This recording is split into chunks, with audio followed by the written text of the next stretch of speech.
Every person is born with a special hidden skill, a talent whose powers become reality once they become an adult and have their powers appraised. For our boy Vino, who just got appraised, his hidden power revealed that he is destined to be a mere potion user, the weakest and lowliest job out there.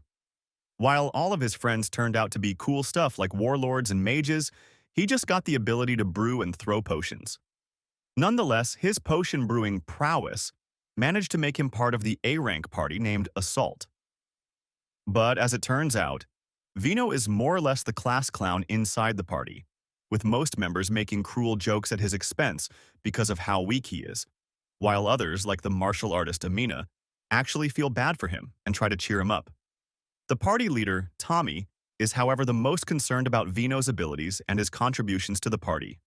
These guys have all known each other ever since they were all D rank. Now, while all of them have hit A rank, Vino not only had the misfortune of being bestowed with an useless skill from the get-go, he's also still horrible at it. But he's well aware of that. The dungeon they are in right now is classified as top of the A rank, whose depths hold the poisonous Cerberus. He is well aware that he is fighting at his limits and foresees this as his last quest within the party, not only for his own good, but for the party's sake as well. After some time exploring, they stop for a break. While sitting around the fire, Vino suddenly notices a strange shadow creeping up from where they are supposed to be headed next. The shadow reveals itself as being a young, beautiful girl with long black hair, using her sword as a cane, bruises all over her body, obviously having been through some stuff. But none of the party members seem to be concerned by her. In fact, Ostel, the heavy warrior, is surprised that she is still alive, and Rune the mage wishes she would just die. Her name is Canadia, a very powerful and infamous A-rank adventurer just like them. Unlike them, though, she is a solo adventurer, mostly because of a certain superstition. She is considered extremely bad luck due to her long black hair and has been shunned by everyone around her ever since she was born, gaining the nickname the Deathbringer. Not wanting to get involved with her, the party figures now would be a good time to keep going towards the depths of the cave before the bad luck catches up with them because of this encounter. But Vino can't stand seeing a fellow adventurer in that state. He takes a look behind him and sees her barely limping around before finally falling to the ground completely exhausted from her injuries. With his party gone, Vino approaches Canadia, asking how she managed to get all of those injuries. She immediately shuts him down, saying she doesn't even know who he is and that her wellness is not his concern.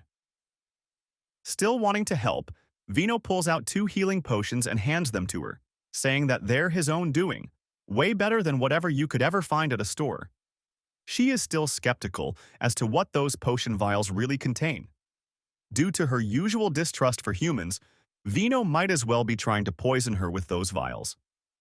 Seeing as she is so distrusting, Vino pops open one of the potions and chugs it in front of her, showing that they're not at all harmful.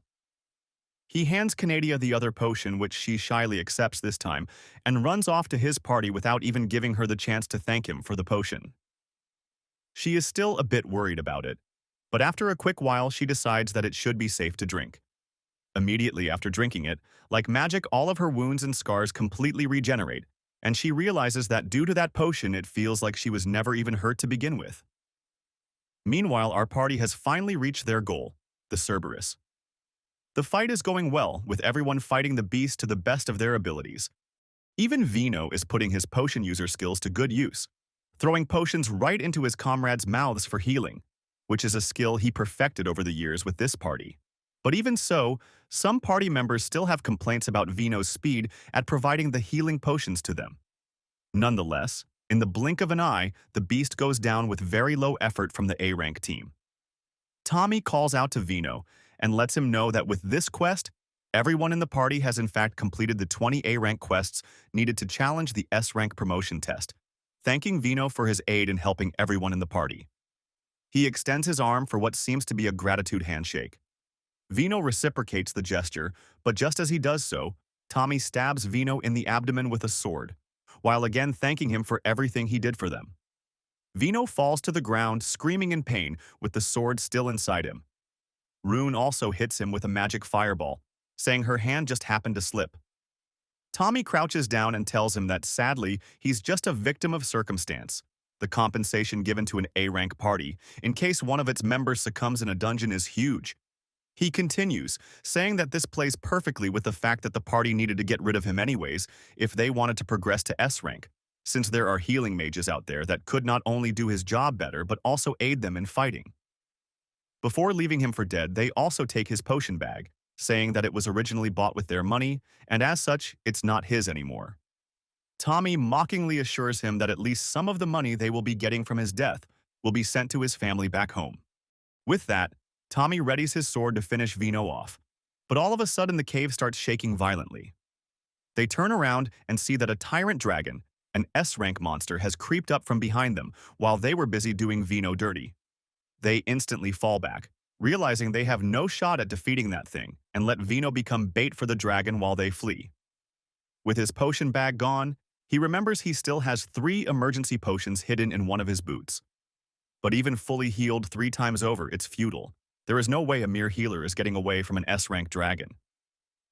He figures this is the end for him. He lived a decent life. Even as a healer, he left his hometown to become an adventurer, and everyone in Assault welcomed him before ultimately betraying him and leaving him for dead. Though at last, maybe his family will get something in return. He closes his eyes, getting ready for his demise, but at the last second he feels a gust of wind and the dragon roaring in pain. He slowly opens his eyes and sees long black hair before him. Canadia showed up at the last second and managed to push back the dragon, saving his life. Confused, he asks her why did she bother saving him. She nonchalantly answers that it's because he gave her a potion earlier, of course. Vino is baffled that such a small gesture actually swayed Canadia enough to save his life. While preparing to engage the dragon again, Canadia lets him know that of course she would at least return the favor. After all, it's just good manners. Seeing as he now has a fighting chance, Vino slams down one of the healing potions he had tucked away in his boots, completely mending the hole in his abdomen. He looks up and sees Canadia fighting the dragon and urges her to stop and run away. But just as he says that, the dragon hits Canadia with his tail, slamming her against the cave walls before falling to the ground. He runs over, asking why she didn't just escape after saving him. After all, there's no way she would be able to defeat that thing by herself. She says that if she were to have ran away, he would have definitely met his fate by now. When he gave her that potion earlier, she was filled with joy. It was in fact the first and only time another adventurer helped her without ulterior motives. She says that even if she were to end up dead for his sake, it would ultimately be an honor, before jumping back into battle. Vino obviously can't accept Canadia going out like that, so he devises a plan. If he throws one potion at the dragon and uses the other one to heal Canadia, he could catch the dragon's attention and become bait, letting Canadia get away. He's never thrown a potion with all of his strength, but it's his only real choice. He grabs a potion, runs towards the dragon, and with all of his potion user power, throws it at the dragon, creating a sonic boom in the process. The hit knocks the dragon unconscious for a moment, giving Canadia just enough time to catch the only potion remaining and drink it. With her newfound power and the dragon severely weakened, she prepares her attack and slices the S-rank dragon in half, turning it into just ashes. Vino is relieved that they finally did it, even though that battle really took its toll on him, and with no healing potions remaining, his vision starts to slowly fade away until he finally faints. After a little while, Vino wakes up on Canadia's lap. Confused as to where he is, Canadia lets him know that they are still in the cave. He just collapsed after defeating the dragon earlier. With that out of the way, he just realized that he's been resting his head on Canadia's soft lap this entire time, making him forget everything he's been through for a second. Canadia is curious as to why his ex-party left him for dead together with the dragon earlier, because on her way to save him, she actually ran into them. Seeing as there is no other way, he explains everything to her. He might try to sue his ex-party since trying to kill one's comrade is illegal, but considering his social ranking, there's a good chance no one might believe him. Confused as to what he should do now, he asks Canadia, who says that he's in fact a pretty skilled adventurer, so there should be no problem for him. In the fight with the dragon, he actually broke its neck by throwing that potion. Also, the accuracy with which he throws potions is incredible. Plus, the fact that his potions instantly heal people is a very powerful and hard-to-achieve skill. In the end, Canadia is positive that his old party was just ignorant to Vino's powerful skills, and he was doing nothing wrong. Well, now that everything is over, Canadia says her goodbyes to Vino and takes her leave. Vino, though, sees Canadia as a very powerful and capable adventurer. It would be a shame to have someone as powerful as her fighting by herself, so he asks her if she would like to form a party with him. Her immediate response is to question him. She is insecure about her black hair and is wondering if all of those superstitions wouldn't affect him at all. But Vino doesn't care. In fact, he says that her black hair is beautiful to him. He thinks she is not only powerful but very beautiful and would love to form a party with her. Upon hearing this, Canadia becomes a blushing mess making random noises. Not wanting to be misunderstood, Vino grabs her hands and once again asks her to be his. She shyly looks to the side and accepts his proposal. Literally. She accepts his proposal, saying she will gladly be his wife. She tells Vino to meet her in the town tomorrow before happily taking off while still giggling to herself. A little while after leaving the cave, Vino finds himself in the town of Crafts, Egbard. He steps inside the adventurer's tavern carrying a big bag of loot from the dungeon. Inside, a young woman named Milva greets him, asking what brings him here. Apparently, the news of him being dead have not yet spread that far. He tells her that he's out of assault and that he can't really say much more right now and asks her if he can provide him with some shelter at the tavern until further notice. She accepts, saying that she's honored to be the host of an A-rank adventurer, which he shrugs off, saying he doesn't even possess A-rank power. Before seeing his new room, he figures he might as well try to sell his loot at the local market. To his surprise, the remains of the tyrant dragon turned out to be quite valuable and the clerk gives him a hefty bag of gold in exchange for everything he's got. He returns back to the tavern thinking he's got to share some of the money with Canadia when she arrives tomorrow. He opens the door to his room and, much to his surprise, Canadia is already waiting for him home in an apron. She warmly greets him, but upon seeing her, Vino's heart drops together with his big old bag of gold. It seems that Canadia could not wait a second more to see him. He notices the unusually large backpack filled with luggage that could only be hers and asks about it. She says that's everything she owns. It's only natural for them to be living together from now on if they are going to get married. While Vino is still in denial about Canadia's feelings, she lets him know that she prepared dinner in his absence and would love for him to try it. Vino can't really resist that, so he accepts. While at the table, Vino figures now would be as good a time as any to fill Canadia in on their plans tomorrow. Canadia immediately jumps up with excitement at the thought that they would be doing something together, making Vino realize just how different she is from her usual cool self he saw in the dungeon. She says that it's only natural for her to be her real self in front of her husband. While eating, Vino gets curious about Canadia's age and asks her how old she is. Canadia responds, saying that she's only 1 year younger than him, meaning she has been an adventurer for just 3 years. Vino is surprised that she managed to become so strong and claim the A-rank title in such a short period of time, claiming she must be some sort of prodigy. Canadia suddenly jumps up from her seat, saying he should not worry about anything. Even though she is younger, she assures him she is a devoted woman. The next day rolls around, and they are both looking at quests they can take up at the tavern. They pick the only 2 quests available, a B-rank gargoyle and a C-rank wolf. While they are there, Milva thanks Canadia for the herbs she had gathered the other day, saying everyone was happy about it. Canadia just acknowledges her, revealing her personality has again changed to the cold Canadia. Just before leaving, they overhear the other people there talking behind their backs. They are saying that the underpowered A-rank trash has somehow ended up with the deathbringer, plus that there is no way they actually defeated the rumored S-rank monster. Upon hearing that, Canadia grabs Vino by the hand and drags him out. They have reached their first destination and Vino is laying down a trap. He calls out to Canadia, but it seems she had been spacing out all of this time. Vino approaches her, asking if everything is all right. He figures that maybe what the people at the tavern were saying earlier must have affected her. She says that she's used to stuff like that, especially because she had been getting such insults ever since she was little. But she's worried that being with her would give Vino a bad reputation. Vino says that he's also in the same boat. He has also been getting mocked since forever because he's just a weak potion user, so he doesn't care about reputation. He then grabs Canadia and reminds her that it was in fact him who proposed they became a party, in part due to his love of her black hair. This makes Canadia feel relieved, and she thanks him for everything. But their sweet moment is interrupted by a pack of wolves that were caught in Vino's earlier traps. Vino jumps into battle, but it seems that Canadia is still starstruck by Vino's earlier compliment and can't take the wolves seriously. They both take a fighting stance, with Canadia urging Vino to follow her every move. If he wants to become stronger, he must hone his potion. Throwing skills to their max and weaker monsters would be the best dummy targets for that. While surrounded by wolves, he grabs a potion and throws it, instantly bringing down 3 of them. He turns around to see 2 more, again throwing some potions and defeating them easily. After a short while, all of the wolves had been defeated, but there is a problem. Canadia realized she was completely useless in that fight. She did nothing but look at Vino while he brought down the wolves. But he assures her that she would definitely be needed if they were to encounter stronger monsters. Now that night has come, the duo has made a fire and are enjoying a warm bowl of soup. Canadia makes the observation that it's really good, but that might be just because she is now eating it with someone.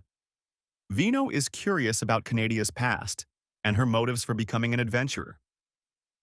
She says that it's all because of her black hair. She is a descendant of a black-haired family whose members were historically thought to bring destruction wherever they went. They used to live a modest life, mostly in hiding as to avoid persecution. Her parents told her to never leave their old town, but she couldn't help it out. She wanted to know what laid beyond that town. The reason she became an adventurer was to change the way people see other black-haired people. Maybe if she becomes an S-rank adventurer, then people would see that it's only a baseless legend. Although, ever since she reached A rank, she's been stumbling in combat more and more. When Vino didn't want to leave her behind and even complimented her hair back when they first met, it was love at first sight for Canadia. Vino suddenly gets up and says that he will support her. He himself got kicked out of his old party while still figuring out what he wants to do. He says he will gladly help her with her dream. Upon hearing this, she instantly lights up and says that she will be eternally grateful, even claiming she will become the best wife ever. Canadia goes to sleep while Vino remains awake to keep guard. While looking at her sleeping, he leans in closer and says that they should do their best tomorrow. With his neck in the open, the sleeping Canadia pulls him in and puts him in a chokehold, reminding Vino that she is, in fact, still an A-rank adventurer. It's the next morning, and it seems that Vino just barely managed to survive Canadia's attacks the night prior. The duo have now reached an abandoned church inhabited by gargoyles. They step inside, and after taking just a few steps, they notice the gargoyles' presence. Vino questions Canadia as to whether they can actually handle this, but she's certain it would be no problem. They take a fighting stance, after which Canadia immediately jumps in battle. She swings at the monsters, but much to her surprise, the gargoyles hit her with an attack she has never seen before. However, Vino is there for her and instantly throws a potion at her, which lands exactly in her mouth. She completely regenerates in an instant and goes back. This time, she prepares her attack and slashes the monsters, turning all of them into ashes. While on their way back to the tavern, Canadia says that while the healing potions are great, she feels really embarrassed when she has to put something that big into her mouth. He says that she will eventually get used to it. His old party definitely did. Speaking of his old party, Canadia again says that there is no way Vino is useless. The people in his old party just had no eyes when it came to his skills. Canadia continues, saying she is grateful that she met Vino and that he's currently by her side. With that, they make a deal together for the two of them to make a fresh start. In a cave, Vino's old party is seen fighting a low-class monster. Everyone is exhausted, being unable to defeat even a mere C-class monster. After managing to get rid of the monster, Ostel starts complaining that even though he technically qualified for S rank, he hasn't heard anything from the guild headquarters. While everyone is recovering from their injuries, Amina says that she actually misses Vino. His food was great, and she realizes that if he was still here, they wouldn't be in this situation right now. While the truth does hurt, the team does feel like she is right.